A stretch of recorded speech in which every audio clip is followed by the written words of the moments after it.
Welcome to the Forsyth Magazines podcast. I'm Brooke Eagle, your host, bringing you the stories of the people shaping our community. From business owners to local leaders, we'll explore their journeys, passions, and lessons learned. Let's dive in. Hey guys, we're back with another podcast episode, and today I have my friend Megan Smith with Megan Smith Photography. What's up? Hey girl. How are you? Good, how are you? Good. I was just looking back, and it has been like 3 years since you've been on the podcast, so we're overdue for an episode. You got me in my first year of photography. I know. So you're going to be celebrating 4 years in November. Yes. Huge congratulations. Thank you. That's very exciting. Thank you. So if you don't know Megan, you need to go follow her on the Instagrams and see all of her amazing work. But your Instagram handle is at Megan Smith Photo. Yep. Photo. Yep. Okay. We'll put that in the show notes so people can give you a follow. And I'm awful with Instagram. I'm trying to do better. I'm sure there's so much pressure, especially for photographers. To post their work all the time. But I mean, even if you don't post all the time, I feel like you can go to your page and get a very good feel of your photography style. And I'm trying to get into like blogs and stuff too. So it's not so like Instagram, but I don't post too much on Instagram. So I'm trying to do better with everything. Oh my gosh. And you do a little bit of everything. Yes. So you do, I know, weddings, engagements, family shoots. You do some commercial. What would you say your main offering is? Weddings. Yeah. It's something about weddings. I love telling a love story through pictures and like spending the day and meeting your family and friends. And it's a vibe. Yeah. I love it. Well, and Megan is like, if you haven't met her, she's just the sweetest human. So she's perfect for that. Yeah, that's what my clients always say. I had somebody recently say that I was like the calmness to their day. And I was like, man, that is so sweet. I've never heard anyone say that to me before. And you are. Your voice is like soothing and your energy is calm. Like, I know when you did engagement pictures for me and Gavin, which I'm obsessed with. And Gavin, like, that's not his thing. And he was like, okay, like this was not that bad. Like, except for that one. What did I keep telling him? And he was like, not again. Machine gun kisses. We still say that. That was so funny. Hey, it stuck. It did. It got some laughs out of y'all. But having a calming presence for photos is like a game changer. Like you don't. Yes. Nobody wants like a too much high energy, like stressing. Like that puts the whole vibe off. But then also like some direction too. Yeah. Like I'm a good mix in between. I direct, but then I also like let y'all do y'all's thing too. Yeah, because you want people to show their personality, but some people are just awkward. You want it to be natural too. Yeah. Because you can tell when sometimes you can tell when people are posing. Yeah. And that's not the idea. Right? Exactly. Except nowadays, like people, when I send the questionnaire, I ask, do you want that editorial or do you want that documentary? Some people just want that posed. Just give us that posed high luxury kind of vibe. Yeah. And so that's where the market's kind of going. And so I kind of like do a mix between. Huh. Interesting. So when you say documentary editorial, what exactly does that mean? Like I was in Savannah this past weekend for an engagement and they wanted some at the bar, like holding their glasses, like Vogue faces, you know. But then we also had them like running through the field and like holding hands and laughing and twirling and all the things. Yeah. So it's a good mix. A nice like having like you're there and like having fun. Yeah. The people that are looking at the photos. Yeah. Yeah. So how have you kind of seen, and that kind of ties into this question, but how have you seen photography sort of evolve over the last 4 years as far as what it was when you started and what you're seeing now? Well, for me, my clients are my price point's a lot higher than it was 4 years ago. I mean, when I look back at my first wedding was like a fourth of what it is now, which is crazy. I never thought I would get to this point where I'm at now, but my clients put more value into photography. So on the wedding day, it's a lot more detail oriented because they've spent so much money on me. They want to get all the little details and stuff. Yeah.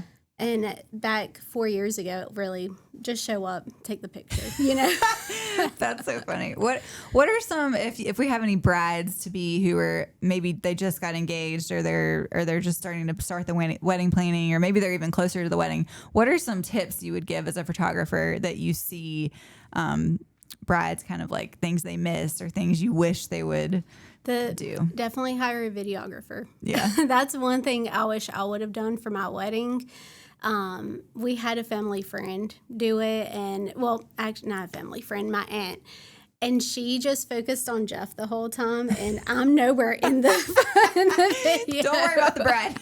I'm nowhere to be seen. So oh my gosh. I'm like, hire the videographer, but also hire the planner. The planner is going to be my number one vendor, because they take care of everything. Yeah. They help you with the details, with the timeline, which I still help with the timeline, because there's sometimes I have to tweak the planners, to based on like sunset time and and add little moments, in there and stuff to give my couples a breather, so it's not so like jam packed throughout the day.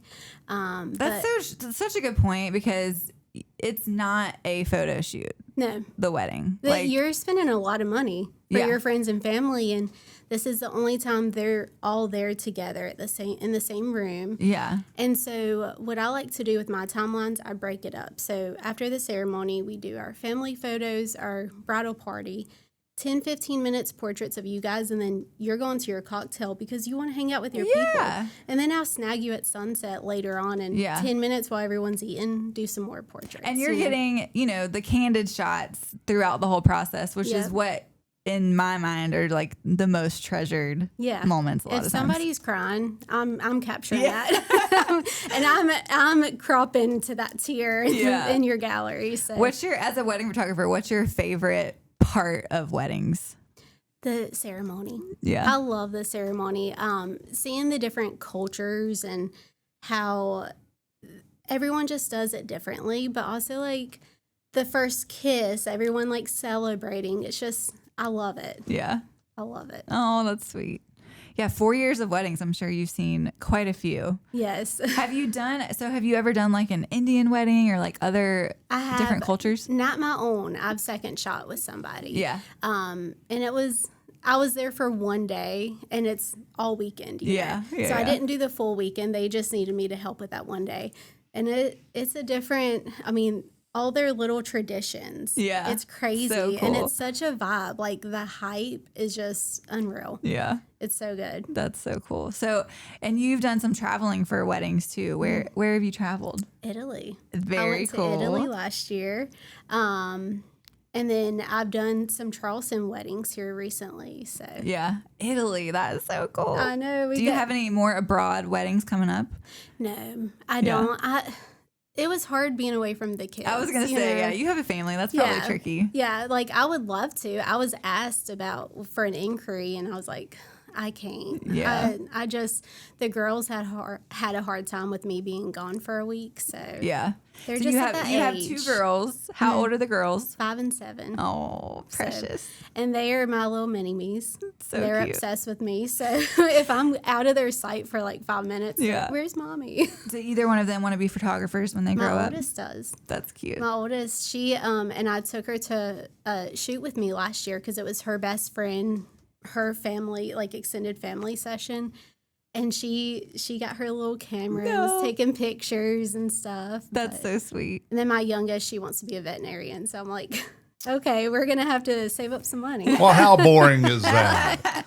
A photographer and a veterinarian. I like it. The complete opposite of each other. Do y'all have dogs? We have one, Harley. Okay. She's 13. Oh. She was our first baby. So sweet. So sweet. My husband said no dogs when we got engaged. We moved in together, and he said no dogs, and I said, I'm getting me a dog. And I went, and then he was home, and they knocked on the door to do a home visit with the dog. And he was like, what? Who is that? I'm like, oh, by the way. That's our dog. They're making sure we're good, like a good fit for each other. And he's like, what? And now he's obsessed with her. That's so, of course he is. Yeah. That's like the classic dad story. Oh, yeah. Like the dad didn't want the dog, and then the dad and the dog are BFFs. Yeah, I'm like, you can't tell me no. I've heard some crazy stories about adoptions for dogs, like the process you have to go through. Oh my gosh, a background check and everything and a home visit. They don't mess around. They don't. They want I these love dogs it, in good homes. Yeah. I love it. That's funny. So Megan, since you've been also just a business owner for the last 4 years, what is something that comes to mind that's been unexpected that's happened? I don't know, really nothing. There hasn't been anything happen to me in the past 4 years. I mean, I started this on a whim and really just part-time. Okay, you're going to laugh at me because I started it because I wanted lip filler. And I have never gotten lip filler. You never got it? No. Because Jeff was like, you don't need nothing. You don't like, you're not getting it. I'm not paying for it. And I was a stay-at-home mom. And so you're like, well, then I'm going to start my own business. Yeah. Like I'll do some it was Christmas time. So it was Christmas sessions. And I said, I'll just do some minis and get $600. Never got the lip filler. It went full time within 4 months. What? And so I just nonstop the whole time. That's really impressive that you went full time that quickly. And then 2 months after I started photography, I went to Hawaii for a workshop. Never been on a plane before, and decided to go all the way to Hawaii. And so that's a long flight. It is. It wasn't as bad as Italy though. Italy was worse. Yeah. I feel like. Do you still not a huge fan of flying? No, I like it. Yeah. I love it. Yeah. Oh, good. I love it. That is so funny. Wow, 4 months to full time. Some crazy. Photographers, I feel like it takes years to get to that point. It was crazy. I mean, it was full time because my first year I had 10 weddings. Wow. And so I kind of got pushed into them by a planner. And she got me started with, my first wedding. So I second shot to learn the tricks of the trade and stuff. Mm-hmm. And just started booking them. That's awesome. But when you're at a low price point too, Well, yeah, that's kind of the beauty of it. Then you kind of get to work your way up. Yeah. So what advice would you give to a newer photographer who is where you were 3 or 4 years ago? Practice. Yeah. Practice, mentorships. I still do mentorships even 4 years later. Oh, yeah. You can never stop learning and growing your craft. Yeah, that's so true. I think the minute you stop changing and learning, then you're no good. And then your creativity kind of goes down. Yeah. Do you ever feel like you get in a creative rut, or do you feel like what's your secret to getting out of a creative rut? A styled shoot. Oh. Just getting a bunch of vendors together, just doing something it's usually weddings, which you just did one, so everything. There's a lot that goes into this. Yeah. Oh, it's a lot of planning, but it's fun, and it gives us a chance to do things that are out of the norm that we don't get to do on a wedding day. Yeah. And that's how we practice getting better and stuff. Yeah. What's one of the most unique shots, whether it be a styled shoot or an actual wedding, that comes to mind that you got that you're like, oh my God, this was amazing? The one I posted recently at the Crest in Oh, Winston. the Crest is such a pretty venue. Oh my gosh, I love it. We're having our 20th anniversary party there in September. I'll be there. Yeah. I'll be there. It'll be fun. I did It's right over Tim, here, you too. right? Uh-huh. Yeah, you better put that on your calendar too, Tim. Okay. It is September such 16th. a vibe. I love it. Yeah. The Crest is so pretty. Are y'all doing it inside and outside? I'm really hopeful the weather's nice because I'm obsessed with the patio Oh my gosh, me too. area. But we're gonna do a little bit, a little cocktail hour in the main house, and then use the carriage house too. But use it all. I love it. Yeah. I love the outside. The styled shoot we just did there. We wanted to do everything outside, but it was so incredibly windy that day. No, we had to move course. everything inside, so change the plans completely. But the one that I did there in the library under the veil shot, oh my gosh, that is my most favorite photo. Isn't that cool how you had planned for everything to be outside, and then it turns out to be one of your favorite shots ever from the plan totally shifting? It was worth it. Best laid plans. Yes. They usually don't go to plan. Yeah. Yeah. What would be your advice to other photographers or brides who get really caught up in this minute for minute plan of the wedding timeline, to chill? Because I feel like you have such a chill, relaxed vibe. Well, you definitely get caught up with the timeline and just taking a minute. So I always tell my brides, I don't do anything 30 minutes prior to the ceremony. That gives you a chance to like just catch a breath, eat something, go to the restroom if you need to, like just 30 minutes of just chill time. Yeah. But then I'm a huge fan of first looks too, because it gives you a chance to breathe with your partner. And it really does make a difference just gives y'all a chance to like, okay, we see each other, we're good now. We can relax the rest of the day. Yeah. Versus going all day until the ceremony. Yeah. And then everyone's just a nervous wreck because they haven't seen their other person yet. So. Yeah. That's funny.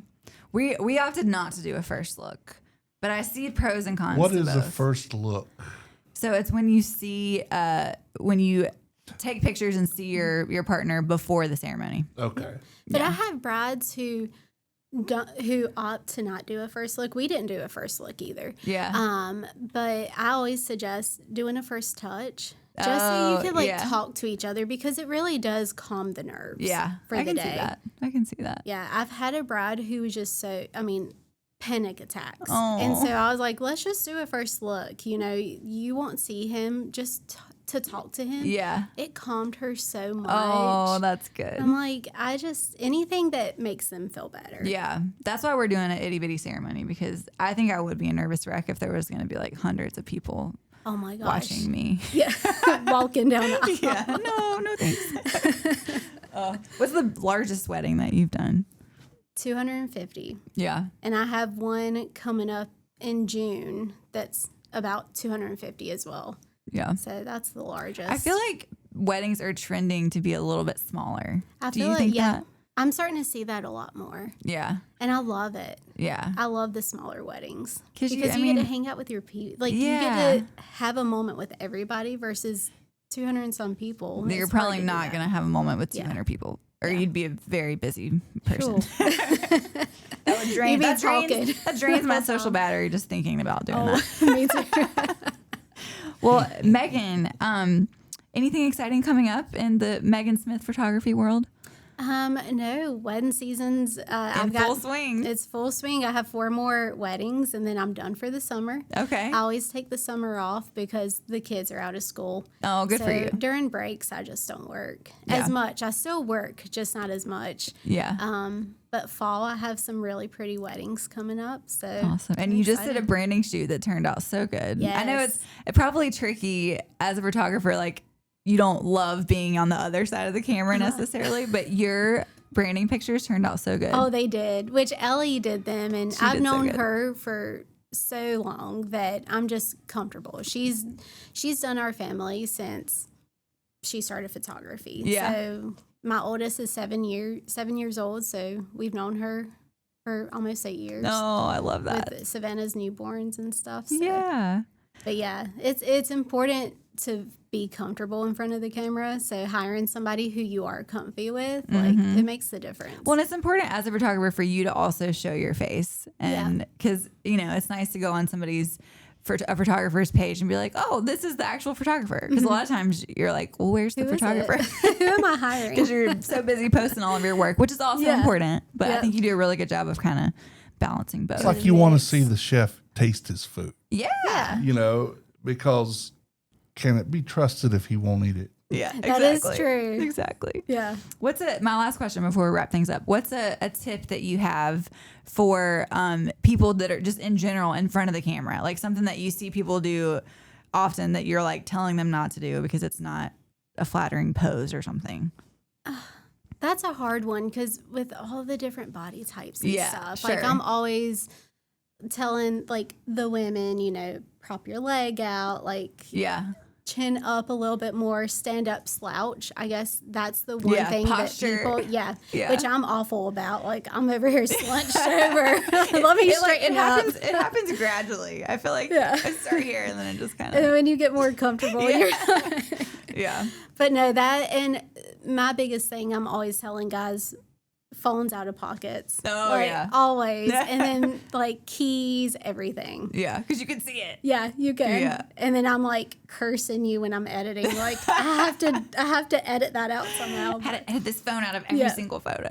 So it's like I nitpick the crap out of, like, I'm looking at all the guys' front of their britches to make sure I don't want to edit all that stuff out. No. Oh, I love it. Well, Megan, it was great to have you back on the podcast. Yes, thank you. Guys, be sure to give her a follow on Instagram. And what is your website? Megan Smith-photography. megansmith-photography.com. Yes, .com. And if you are planning a wedding or if you need engagement pictures, family pictures, I'm here. She's your girl. Yep. And as always, you can find Forsyth Mags on social media at Forsyth Mags. And if you enjoyed this episode, or if you've ever enjoyed one of our episodes, we would love it so much if you would leave us a rating or a review. And that's it. That's a wrap for today. Thanks, guys. The views and opinions stated on this podcast are solely those of the contributors and not necessarily those of our distributors or hosting companies. This podcast is copyrighted and cannot be reproduced without expressed written consent of Forsyth Magazines Incorporated. Ooh, that's a mouthful.